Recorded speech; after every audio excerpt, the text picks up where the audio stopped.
Salut tout le monde, je suis trop contente de vous retrouver pour les top et flops du mois de mars-avril. Mes vidéos sortent en général le lundi matin, là c'était lundi de Pâques, je me suis dit si c'est le mardi matin, c'est pas très grave. Alors, j'ai plein de trucs à vous dire, cette fois j'ai fait des petites catégories, comme ça vous pourrez aller voir en barre d'infos directement les timecodes pour pouvoir aller là où ça vous intéresse.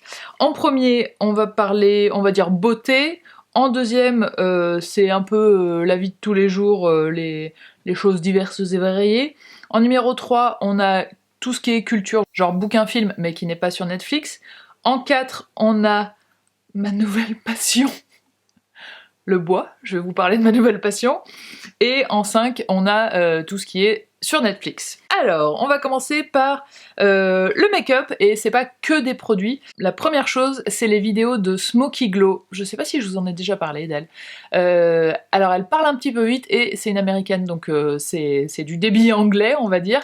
Mais j'aime beaucoup son contenu, je trouve ça trop bien ce qu'elle fait, parce que c'est très partagé, commentaires sociétal dont je vous ai déjà parlé. Elle parle un petit peu moins maintenant, mais elle a beaucoup parlé des chaînes YouTube familiales, où en gros on exploite un peu les enfants de différentes façons, etc. Et ça, je pense que c'est comme ça que je l'ai connue.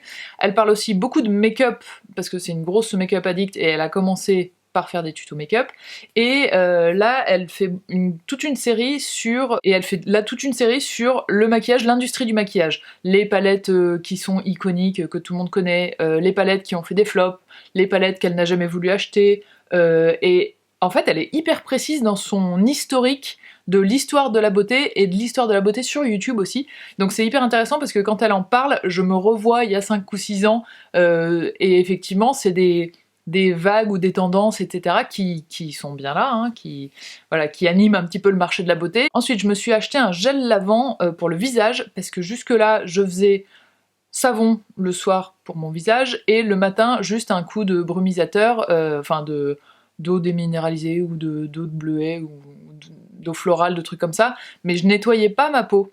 Et en fait, je me suis dit que c'était peut-être un nouveau geste à adopter, et donc j'ai trouvé ce gel, j'aime que les textures gel pour nettoyer, j'aime pas trop les laits, ce gel de chez Jonzac, je l'ai trouvé chez Monob, je crois, et donc maintenant c'est devenu vraiment un super rituel. Je me lève, je suis contente d'aller me nettoyer le visage, et il est très agréable, il sent pas grand chose, la texture est assez épaisse, la bouteille est assez grande, donc je pense qu'il y en a pour un petit moment, et en même temps il est pas très cher. Je savais pas du tout, il est made in France et tout, j'avais jamais testé Jonzac, et j'aime vraiment beaucoup. Je me suis aussi acheté d'ailleurs la crème de nuit et tout ça.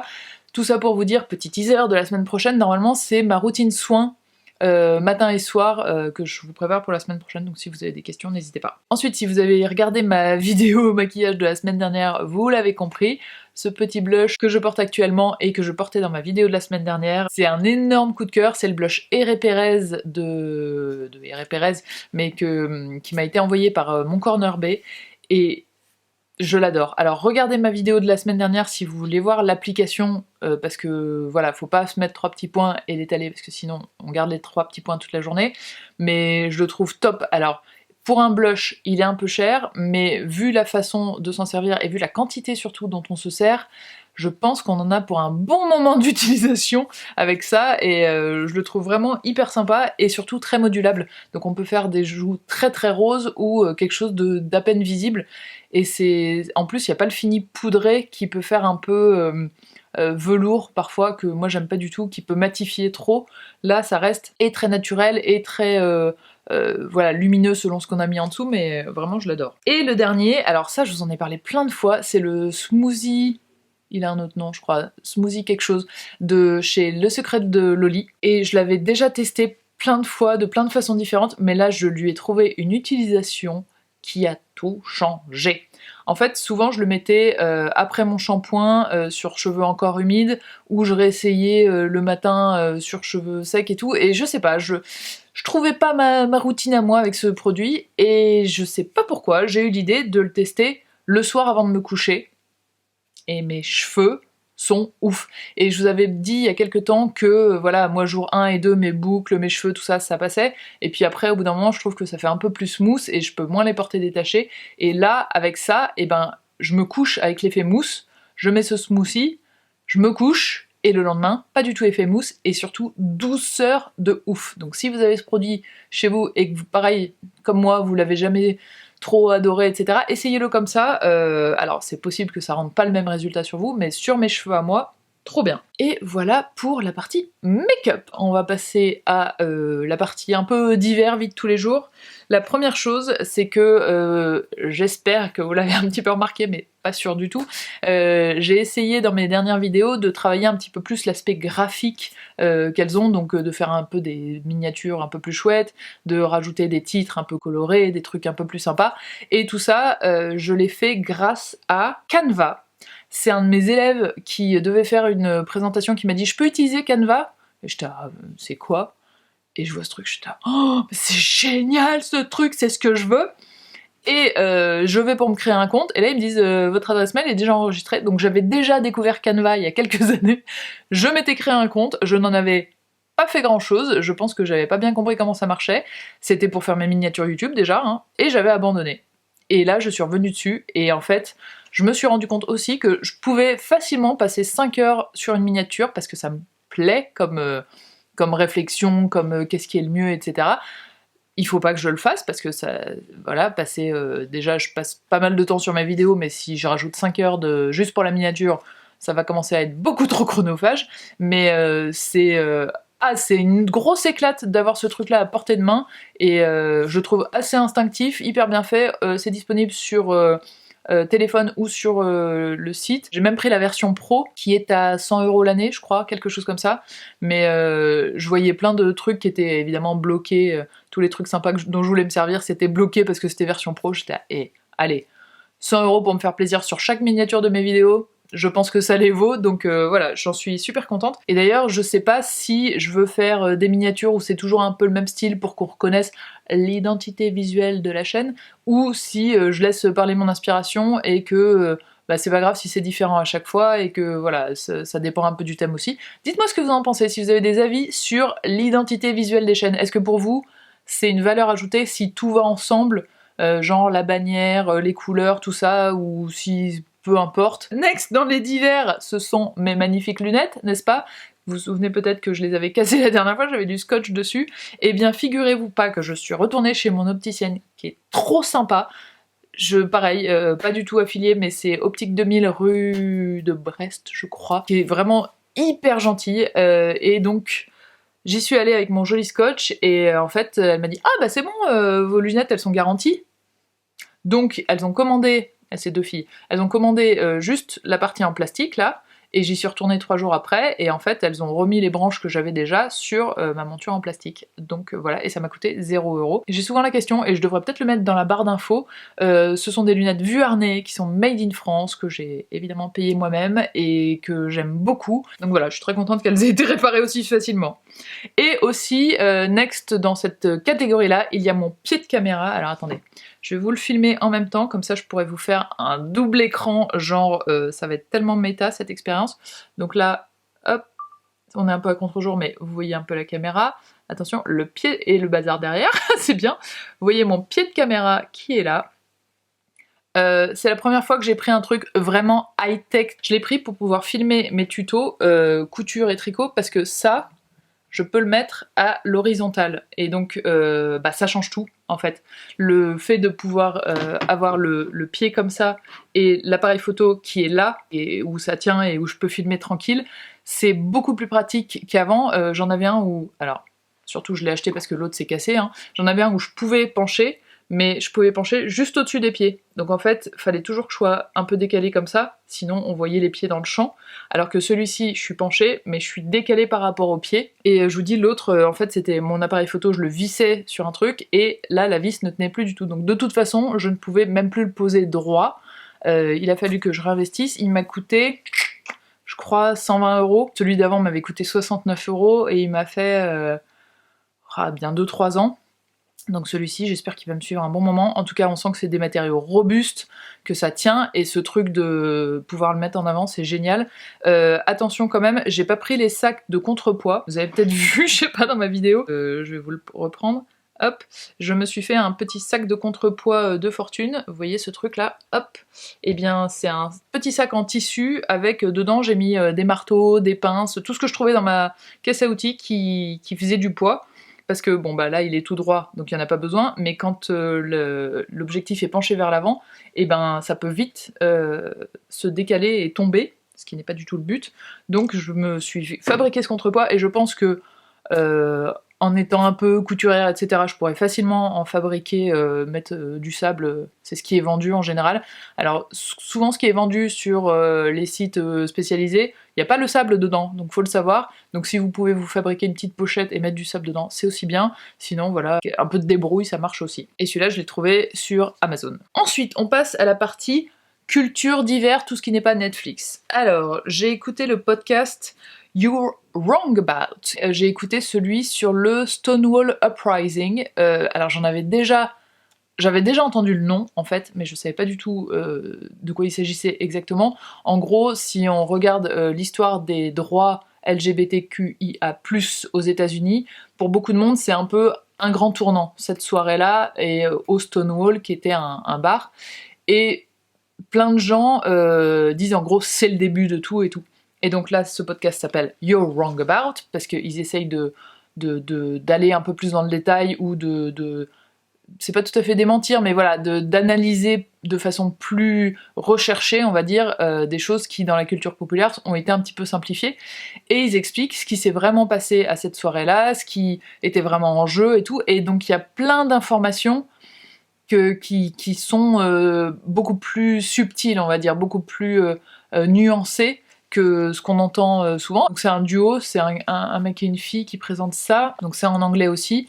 J'en ai pas réécouté d'autres pour l'instant. Après c'est des sujets où il y en a pas mal sur l'affaire O.J. Simpson, mais je sais pas si moi les trucs de crime et tout, je suis pas très à l'aise d'écouter des trucs là-dessus. Donc voilà, et puis il y en a où c'est des événements pour le coup de la culture américaine qui ont pas du tout traversé l'Atlantique et dont j'ai jamais entendu parler, donc c'est un petit peu moins intéressant. Mais si vous trouvez vous des éléments ou des événements, en tout cas, il y a Princesse Diana, il y en a beaucoup, ça peut être intéressant. Après, j'ai découvert le podcast Coming Out, et donc c'est un podcast où c'est des personnes qui viennent et qui racontent l'histoire de leur coming out.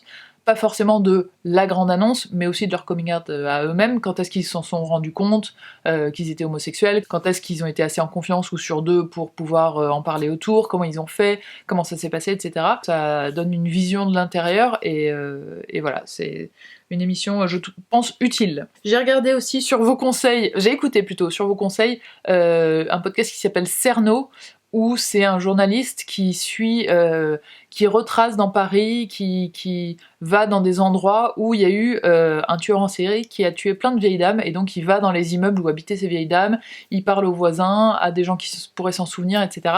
Et effectivement, moi je suis pas, je vous dis, les faits divers et tout, ça me met pas très à l'aise. Et donc la personne qui me l'avait conseillé parmi vous m'avait dit non, t'inquiète, ça dévie vite sur d'autres choses.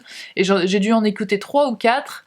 Et j'ai pas accroché plus que ça. C'était sympathique, mais le présentateur, il est très calme, et je pense que c'est peut-être ce qui moi, j'admire cette qualité et je la salue, mais c'est pas trop mon caractère, et du coup moi j'aime bien quand ça va un petit peu plus vite, et donc là lui c'est assez contemplatif, il prend vraiment le temps de parler à plein de gens, et je pense que c'est ça qui a fait que j'ai pas mis le 5e. Après c'était pas mal quand même, ça reste intéressant, mais un petit peu lent peut-être pour moi. Ensuite, toujours, on va faire toujours dans les podcasts sur les conseils d'une copine, j'ai écouté Passage, et j'ai trouvé ça vachement intéressant, la démarche derrière ça. C'est un podcast en fait qui veut vous montrer à quel point la version d'une histoire est subjective. Et donc ils interrogent, alors j'en ai écouté qu'un pour l'instant, c'était 2 personnes qui racontent la même histoire. Et donc là le premier c'était 2 copines, 2 anciennes copines qui ne sont plus copines aujourd'hui, mais qui racontent leur histoire d'amitié, et donc on a les 2 versions, et ça permet voilà, de prendre un peu de recul et de se dire ah oui mais elle voit ça comme ça, mais elle voit ça comme ça. Et il y a, je sais pas combien il y a d'épisodes, mais je pense que je vais en réécouter d'autres parce que c'était vraiment assez intéressant. Et le dernier, c'est un film qui est passé sur Arte, c'est Capharnaüm. J'en avais beaucoup entendu parler, je sais qu'il a eu un prix à Cannes, me semble-t-il, et je me suis mise devant, et j'ai pleuré toutes les larmes de mon corps. Ce film est ultra dur. Et en même temps, le héros, c'est un petit garçon qui doit avoir, je sais pas, 10 ans. Il y a un deuxième qui est très très souvent avec lui, c'est un petit bébé qui doit avoir... il a pas 2 ans, c'est sûr, il doit avoir 1 an et demi, il commence à marcher à peine. Mais les deux, c'est incroyable, notamment le tout petit bébé, parce que suite 10 ans, on peut se dire, tiens, il est super mûr, il est super mature, il joue déjà, etc. Un bébé d'1 an et demi, il peut pas avoir conscience qu'il doit faire semblant de tomber ou faire semblant de pleurer, enfin c'est vraiment le bébé en lui-même quoi, et tout est filmé. Je serais très curieuse d'avoir un peu les coulisses de ce tournage parce que c'était vraiment très impressionnant, et alors l'histoire elle est... voilà, Kleenex parti, mais je suis très contente de l'avoir vu. Ensuite, j'allais dire tiens bah, c'est déjà passé, mais j'ai tout dit, mais c'est pas possible, mais non, il y a la dernière partie avant Netflix, le bois, les amis. Tout est parti du visionnage d'une vidéo il y a 10 jours à peu près, qui s'appelle un truc avec French Cleats, et je sais pas pourquoi YouTube m'a suggéré ce truc, ou ce que j'ai cherché, je sais plus ce que j'ai cherché pour peut-être idée d'aménagement, parce que je voudrais refaire mon pan. Attention, c'est la vidéo où je prends des trucs en photo en même temps. Je voudrais refaire ce pan là de... Ah, j'adore. Je voudrais refaire ce pan là de mon mur là, parce qu'au final il tient pas grand chose sur ce truc, et c'est pas vraiment sur mesure pour moi, donc je voudrais en faire un mieux pensé où je puisse mettre plus de choses et qui soit vraiment à ma mesure, et donc je cherchais des idées de rangement d'atelier. Et je suis tombée sur ce truc là, alors c'est un atelier d'ébéniste, donc il y a beaucoup plus d'outils et beaucoup plus lourd que ce que je veux, mais quand j'ai vu ce système de French Cleats, autrement dit taquet à la française, je suis tombée amoureuse de ce truc. J'étais là, mais c'est génial, c'est tout simple, ça a pas l'air compliqué. Alors après, attention parce que quand on regarde des experts le faire sur YouTube, évidemment ça a l'air hyper facile. Je pense bien que ça n'est pas du tout hyper facile, mais c'est pas grave. Et du coup, j'ai regardé, il y avait plein de suggestions de vidéos de French Cleats, ça a l'air d'être trop la mode sur YouTube, donc j'ai regardé, et puis au bout d'un moment j'étais ah mais ça m'intéresse aussi juste de savoir comment on fait un trou dans du bois, comment on plie du bois et tout. Et donc, vlatipa que la semaine dernière, j'ai regardé, je pense, au moins 60 vidéos d'ébénistes, de gens qui travaillent le bois, de gens qui ont des ateliers, de gens... voilà, de passionnés de bois, génial. Alors j'en ai regardé en anglais et j'en ai regardé en français, et le truc c'est que il y a beaucoup de chaînes anglophones qui font un peu plus pro entre guillemets, ce qui est pas forcément un avantage parce que c'est aussi sympa d'avoir une vidéo très... c'est un pote qui vous explique. Mais je me suis rendu compte au bout d'un moment que, ah bah oui d'accord, mais si je sais dire... parce qu'au bout d'un moment il y a quand même tout un vocabulaire du bois et des outils qui est infini, j'ai l'impression. J'étais à, ah bah cool, un planer ou un router, je sais ce que c'est, mais si je dois aller un jour l'acheter dans un magasin, je sais pas du tout comment on dit en français. Alors après, je sais bien qu'en faisant 2-3 recherches, je peux retrouver, mais en regardant les vidéos en français, du coup, on apprend quand même mieux le vocabulaire adéquat à ce qu'on cherche. Donc j'ai cherché, j'ai été dans une petite folie, un peu comme quand j'ai découvert la couture ou le tricot, c'est-à-dire que, je sais pas si la couture, parce que l'investissement est quand même assez gros au début, faut acheter une machine quoi si on veut s'y mettre, j'en rêvais la nuit, pendant je pense 3 semaines j'avais rêvé de couture. Et bien là, ça fait à peu près 1 semaine que je rêve de bois, de menuiserie, de coups de marteau, de trucs comme ça. La meuf n'est pas du tout obsessionnelle. J'ai même pensé à faire un CAP ébénisterie et tout ça.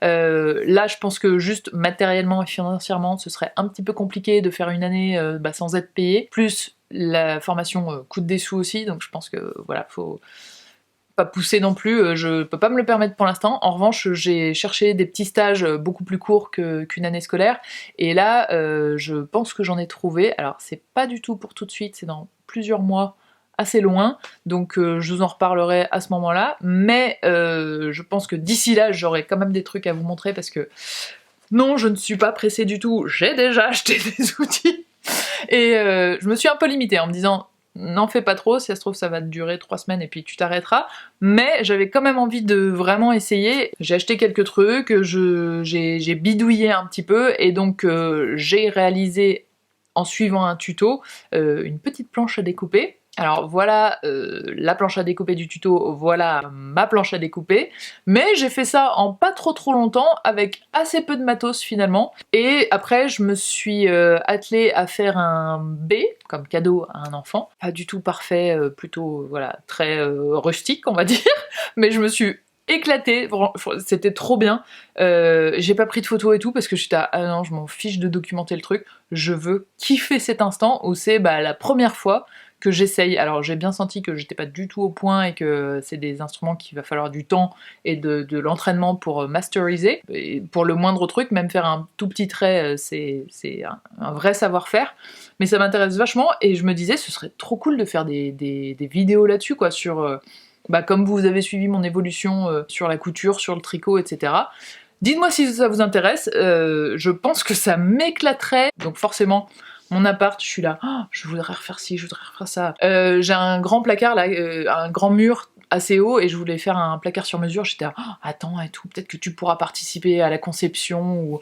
alors je dis pas que je le ferai toute seule parce que je pense que j'en serais pas capable, mais en tout cas peut-être découper certaines planches ou faire quelques trucs, ça pourrait être trop sympa. Et donc j'ai aussi une idée d'amélioration pour le meuble Simply a Box avec un système de petites portes sur chaque case pour que on n'ait plus le côté plastique des laines et qu'en plus elles soient encore mieux protégées et du coup des petits systèmes de façade et tout. Bref, je reçois ça à la fin du mois normalement. Donc je vous en parlerai. Ensuite je vais passer à la section Netflix. Alors qu'est-ce que j'ai regardé? J'ai regardé Made You Look. Celui-là trop bien sur un scandale de faux dans l'industrie des galeries d'art. Et c'est assez... j'ai pas le mot qui me vient. Si, c'est accablant? Non, c'est assez... je sais plus. Bref, on se dit... comment c'est passé, quoi. Donc, et à la fin, on n'est pas sûr de qui a raison, qui a tort, donc ça, j'aime bien aussi parce que chacun se fait son avis, mais c'est trop intéressant. Ensuite, j'ai regardé Amend, la série présentée par Will Smith sur l'histoire de la citoyenneté et de la défense des citoyens aux États-Unis. Hyper bien fait. J'avais regardé que le premier épisode la dernière fois que je vous en ai parlé. Là, j'ai regardé toute la saison. Franchement, allez-y, c'est génial. C'était édifiant que je cherchais tout à l'heure. Et là, c'est aussi assez édifiant comme on peut réussir à manipuler la loi et les règles si ça nous arrange pas trop ce qui a été voté avant dans une autre loi. Donc c'est très triste et on espère forcément que ça aille dans le meilleur sens. Ensuite, j'avais regardé The IT Crowd sur des geeks qui sont dans le service IT, dans le service informatique d'une grande société. C'est une série britannique et j'ai trouvé ça très cool, très frais, c'était très drôle. Il y a un petit gap entre la saison 1 et la saison 2 où on sent qu'ils ont plus d'argent, plus de moyens, que c'est moins on fait ça un peu comme on aime et ça devient un peu plus lisse, un peu moins drôle, ils sont tous un peu plus beaux et c'était pas du tout le propos de la série et du coup je trouve que ça perd un peu en authenticité, autant qu'une série puisse être authentique, mais vous voyez ce que je veux dire.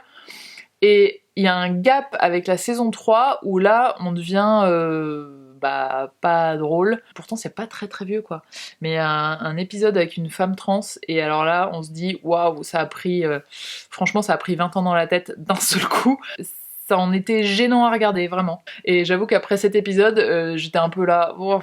Ensuite, j'ai regardé la série The One. C'est une sorte un équivalent de Mythique, un petit peu un truc de rencontre où on fait un test génétique et on nous donne la personne avec qui est notre âme sœur, en gros.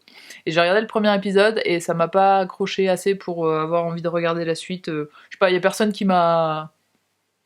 Voilà, qui m'a donné envie de poursuivre quoi. Ensuite j'ai regardé un spectacle enfin le début d'un spectacle de Blanche Gardin et pareil j'étais gênée et enfin je suis pas une grande fan mais c'était pour essayer parce que plusieurs personnes m'en ont parlé et en fait son humour me met très mal à l'aise, je sais pas pourquoi, ça me fait pas rire et je suis comme ça en regardant donc c'est pas très agréable donc au bout de 10 minutes j'étais là. Non, je crois que c'est pas pour moi. Ensuite, il y a Speed Cubers, super cute celui-ci, sur les concours de Rubik's Cube, j'ai eu du mal à le dire, et les deux champions du monde qui se battent, chacun bat le record de l'autre à tour de rôle, etc. Et qui sont tellement mignons. Ah, c'est génial, ils sont mignons pas au sens les petits chats, mais mignons au sens tellement gentils, humains. Oh là, ça me donne envie de pleurer rien que d'en reparler. Allez, le suivant, à propos de pleurer. Il s'appelle Won't You Be My Neighbor. Et alors là, j'avais pas pleuré comme ça depuis longtemps. Genre Capharnaüm dont je vous ai parlé tout à l'heure, de la gnognotte à côté. Parce que moi, ce qui me fait pleurer le plus, c'est les gens... c'est pas les trucs tristes, c'est les trucs où les gens sont gentils de façon désintéressée. C'est, je sais pas pourquoi, ça déclenche un truc en moi, c'est La Fontaine. Et donc là, lui, c'est Fred Rogers, qui avait une émission de télé aux États-Unis pour les enfants pendant, je crois que ça a duré 40 ans ou un truc comme ça. Et le mec, je vais pas vous en parler trop parce que je vais me remettre à pleurer. Le mec je sais pas comment vous dire, avec les enfants, il leur parle comme à des personnes qui comprennent et qui sont capables de réflexion. Je vous laisse aller voir, mais alors moi, ça m'a bouleversée. J'ai même pris des phrases que je trouvais trop belles et tout en me disant oh, faut que je me les note quelque part, c'est trop beau, enfin vraiment canon. Ensuite, j'ai regardé la série Lupin avec Omar Sy, qui était bien, que j'ai bien aimé. Enfin, je crois que c'est que 4 épisodes. Il y a la suite qui devrait arriver bientôt. J'ai regardé le film Moxie, et après, je vous le conseille aussi de le faire. Je suis allée voir des vidéos un peu critiques de Moxie, parce que quand je l'ai regardé, j'étais là, alors, il y a un côté cool, mais il y a un côté où ça se veut cool, mais c'est pas si ouvert que ça. En gros, c'est du féminisme dans un collège-lycée américain, et une fille qui se met à, voilà, à vouloir défendre les autres filles. Il y a aussi un désir, je pense, de mixité, d'expériences différentes, et en fait, la plupart des critiques, c'est que ça se veut ça, plein de points de vue de personnes différentes, et en fait, on reste quand même centré sur l'héroïne qui est blanche et qui est hétérosexuelle et qui est... Donc, il y a une petite limite à ça, et donc je vous invite, si ça vous intéresse, à aller voir le film, et puis après à aller voir les vidéos YouTube qui en parlent, parce que ça amène pas mal à la réflexion. Je pense que c'était fait d'une bonne intention, et que ça s'est un peu loupé sur l'exécution, quoi. Ensuite, il y a le retour de la série F1 Drive to Survive qui est revenu, donc là, il présente la saison 2020, donc l'année dernière, avec le Covid et tout ça, et c'est trop bien de voir comment la fédération a rebondi pour que les Grands Prix puissent avoir lieu, etc. Bref, si vous aimez bien la F1, vous l'avez vu. D'ailleurs, il y a la saison 2021 qui a recommencé avec le Grand Prix du Bahreïn, que j'ai regardé parce qu'il était en clair sur Canal+, et ça c'était trop cool. J'étais toute seule devant ma télé, ah mais comme ça. Ah, je trouve ça, je sais pas pourquoi, c'est hypnotique pour moi la Formule 1. Et enfin, le dernier c'était The Scandal of College Application. Alors, je crois que je l'ai écrit, mais c'est pas du tout le bon titre, les mots sont pas dans le bon ordre. C'est le scandale qui a frappé plusieurs stars aux États-Unis, mais aussi plusieurs hommes d'affaires qu'on connaît moins bien, mais sur le fait qu'elles aient filé des pots de vin pour que leurs enfants, qui n'étaient pas forcément des enfants méritants au sens académique du terme, je veux dire, avec des super résultats ou avec des prouesses sportives de fou, puissent rentrer dans des universités top niveau. Et c'est hautement injuste parce qu'il y a plein d'élèves qui s'arrachent vraiment pour toute leur scolarité, pour avoir que des super notes, qui prennent plein d'activités. Enfin, le système d'entrée à l'université aux États-Unis a l'air ultra compliqué, et de mettre une pression surtout sur ces pauvres lycéens dont je pense que nous, en tant que... Enfin, moi, à mon époque de lycéenne française, je n'aurais jamais imaginé avoir autant de pression sur moi, que ce soit possible et gérable. Et je me dis que c'est horrible en fait, parce que on leur met déjà des responsabilités ouais, je sais pas, je trouve qu'ils sont pas de l'âge de quelqu'un de 17 ans, quoi. C'est dur, et puis une pression, un truc à la réussite, faut y arriver, faut faire tout ce que tu peux, enfin bon bref, je vais pas vous expliquer tout là parce que ça va prendre 3 heures, mais je vous conseille du coup le documentaire qui est très intéressant, et moi j'en avais déjà entendu parler par une vidéo de Tiffany Ferg, dont je vous ai déjà parlé aussi, qui elle a été une top student toute sa scolarité, etc., qui n'avait pas beaucoup d'argent, donc il fallait qu'elle rentre grâce à ses résultats, et qui avait été refusée de toutes les facs où elle avait posé une candidature, y compris celle où elle le faisait juste parce que voilà, il en faut 5, donc j'en mets 5, mais je suis vraiment pas convaincue.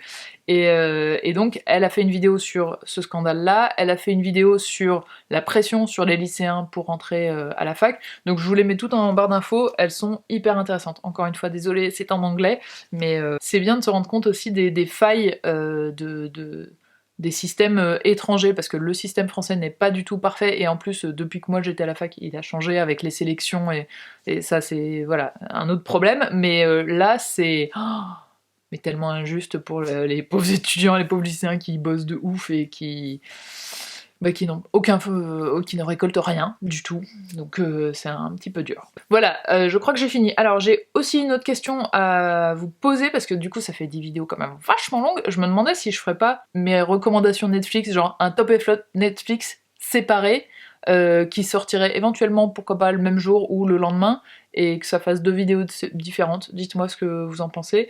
Donc on se retrouve normalement la semaine prochaine pour ma routine teint, et après il y a le tuto du chouchou dont je vous parle depuis un petit moment qui doit venir, et en gros en ce moment j'ai une liste de vidéos que je veux vous faire immense, et j'ai l'impression qu'elle ne réduit pas du tout, limite au contraire. Donc là, si je fais juste ce que j'ai déjà prévu, je pense que je tiens jusque fin août à peu près. Donc c'est cool, c'est un moment où la créativité bat son plein et c'est bien agréable.